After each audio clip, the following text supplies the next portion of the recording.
તો જય માતાજી બધા મિત્રો કેમ છો બધા મજામાં આપણે આવી ગયા પાણી વાળાનું આપણે જોઈએ પાણી નહીં દંડો છે આપણે એને કાપી નાખીએ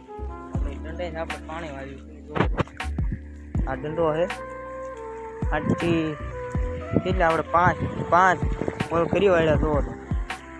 આપણે ધોરીઓ ન કરવો પડે આપણે ધોરીઓ કરવી તો માંડવી ઉપાડવી પડે માંડવી ન ઉપાડવી પડે તમે જોઈ જુઓ આટલું ખાલી કાંઈ નહીં એક દંડો જોઈ બસ એટલું જ જોયું બીજું કાંઈ નહીં આપણે 5 હોલ કરી વાળ્યા જુઓ એ કાર્ય કેટલા આપણે કેરા પીતા જાય જુઓ તો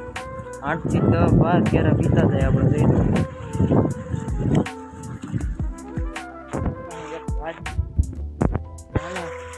જો આ કેરો આપણે પોજી ગયો હોય ને તો આપણે આવો એક સપડો રાખ્યો આપણે આમ બંધ કરી દઈએ ને એટલે જો આમાં પાણી બંધ થઈ જાય હારે આપણે શું થાય ચાર જે ફુવારા રહ્યા ને એમાં પાણી વધી જાય જો આ કેરો આપણે પોજી ગયો હોય તો આપણે જો એક રાખ્યો બરદીઓ રાખ્યો હોય અને આમ રાખી દો એટલે પાણી ઓછું થઈ જાય ને ઓલી અમે વધારે પાણી થઈ જાય એટલે એ 3 કેરા પોજી જાય આપણે એવું કરીએ ચેનલમાં ન હોય તો સબસ્ક્રાઈબ કરી દીધું લાઈક કરી દીધું